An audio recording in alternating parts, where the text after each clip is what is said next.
Madame la députée. Oui, c'est vrai que c'est un vrai sujet parce que on est tous ce matin à se poser les mêmes questions. Qu'est-ce qu'on peut faire? Qu'est-ce qu'on ne peut pas faire? Finalement, est-ce que ça change beaucoup par rapport à ce que l'on avait jusqu'à maintenant? À part finalement les commerces fermés. Mais ça manque de clarté, ça manque de cap. Est-ce que c'est vraiment cohérent par rapport à ce que aujourd'hui le milieu hospitalier attend? Est-ce que c'est suffisamment fort? Est-ce qu'on va s'arrêter à certains territoires où on va aller plus loin? Enfin, il y a vraiment un flou total aujourd'hui. Vous savez quand même quand on regarde les sondages, il y a quand même une forte acceptation du principe, de la philosophie du confinement. Alors ce qui est très intéressant, c'est que 72% en fonction des sondages à peu près, des gens considèrent que c'est pas mal le confinement, que c'est même une nécessité et que c'est acceptable socialement. Mais alors ce qui est fou, c'est que quand on rentre à l'intérieur des zones confinées, quand on pose la question à l'intérieur, là ça baisse. C'est-à-dire que là c'est plus que 55% des gens qui disent c'est bien le confinement. Donc plus on est à l'extérieur des zones confinées, plus on aime le confinement. Plus on est à l'intérieur, moins on l'aime. Le confinement, ça n'est pas un médicament, c'est ce que je dis toujours. Le confinement, ça permet effectivement d'éviter deux dangers.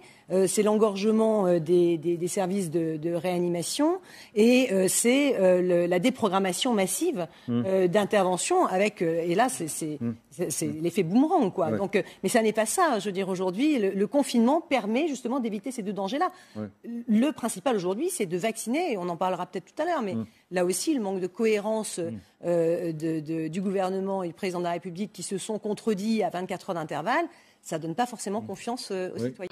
Quand vous côtoyez vos collègues députés, vous ne commencez pas à avoir une espèce de petit complexe français, parce que c'est vrai qu'il y a certains pays où on ne réfléchit pas au confinement. Il a raison, on réfléchit au déconfinement, je pense, aux pays du Nord. On est 20e sur 27 en matière de taux de vaccination. Et moi, je suis quand même sidérée, parce qu'aujourd'hui, on parle finalement de ce confinement, est-il bon ou pas bon? Mais pendant ce temps, on ne dit pas que le principal, c'est d'accélérer la vaccination. On a encore 3 millions de doses qui ont été réceptionnées en France et qui ne sont pas injectées. Donc il n'y a pas de pénurie aujourd'hui de doses à proprement parler en France. Et puis les 14 000 lits de réanimation que le ministre Véran nous avait promis, moi je demande où ils sont. Je veux dire, moi j'ai le sentiment quand même qu'on est toujours en retard et qu'on est dans l'impréparation totale. C'est plus qu'en retard. C'est la Cour des comptes qui l'a dit. Hein. D'ailleurs, la Cour des comptes l'a dit. C'est plus qu'en retard. Madame la députée, vous êtes là parce que vous êtes l'auteur d'un rapport sur la pénurie de médicaments en Europe.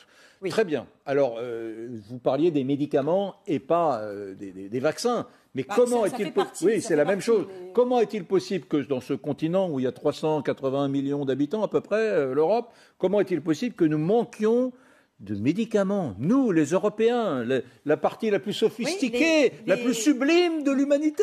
Les pénuries se sont multipliées par 20 en 12 ans. Et alors, elles concernent essentiellement les anticancéreux, les médicaments du système nerveux, antiépileptiques, antiparkinsoniens, et les anti-infectieux, donc les vaccins également.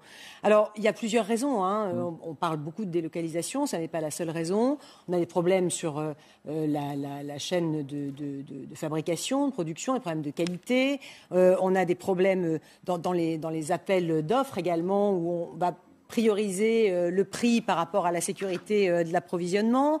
On a beaucoup de sujets que l'on a abordés avec des préconisations que nous avons faites, mais c'est vrai qu'il y a un grand sujet quand même, c'est la délocalisation de la production, puisqu'on sait que 80% des substances actives sont produites en dehors de l'Europe, en Chine et en Inde, et 40% des médicaments finis également, qui sont commercialisés en Europe, sont produits à l'extérieur, et pour des raisons essentiellement, je sais que vous n'êtes pas forcément d'accord, mais c'est quand même ça, des raisons environnementales, de coût environnemental, et des raisons Donc, salaire. Ça coûterait plus cher de les faire fabriquer en Europe ou en France, et puis ça détruirait davantage l'environnement, sur la question environnementale. Non, mais nous avons des normes environnementales et sociales plus contraignantes pour les entreprises qui vont... Pardon ? On a quand même un exemple qui contredit un petit peu cela.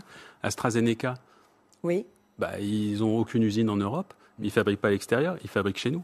Mais avec des usines, ils fabriquent aux Pays-Bas, en Belgique, me semble-t-il, pour les principes actifs, et en Italie pour les mettre en flacon. Et c'est d'ailleurs ce qui pose un énorme problème aujourd'hui. C'est un vaccin, mais enfin aujourd'hui, vous avez quand même le rôle qui joue dans la crise. Il va y avoir une obsession, Madame la députée, il va y avoir une obsession, c'est relocaliser. Les Néerlandais, les Espagnols, les Italiens, les Français vont dire... C'est pas que la relocalisation... Non, pour revenir au sujet, il faut louer la démarche européenne qui a été de passer ces précommandes. Comme très en retard. Non, mais d'accord, mais on ne peut pas demander les normes les plus élevées en matière de sécurité et donc demander à l'Agence européenne du médicament d'appliquer ces normes et de demander en même temps... Il a la raison. Antagonisme, bah oui, c'est le paradoxe européen. Voilà. Merci beaucoup. Combien il reste de doses de vaccins, disiez-vous, Madame la députée, en France dans les frigos ? Entre 2,5 millions et 3 millions de vaccins dans les frigos. Et je voulais je voulais simplement vous dire, oui, par rapport aux doses réceptionnées, aux doses qui ont été injectées. Je voulais simplement vous dire une chose. Moi, je n'ai pas vu de différence entre ce qu'a dit hier la directrice de l'Agence européenne du médicament, hier, et ce qu'elle disait 3 jours avant. Oui. Donc, ça veut dire quand même concrètement, quand on disait le mal est fait, on a perdu 4 jours de vaccination, c'est-à-dire donc... c'est 250 000 personnes qui sont vaccinées par jour, donc 1 million de personnes là qui n'ont pas été vaccinées pendant les 4 jours qui viennent de passer.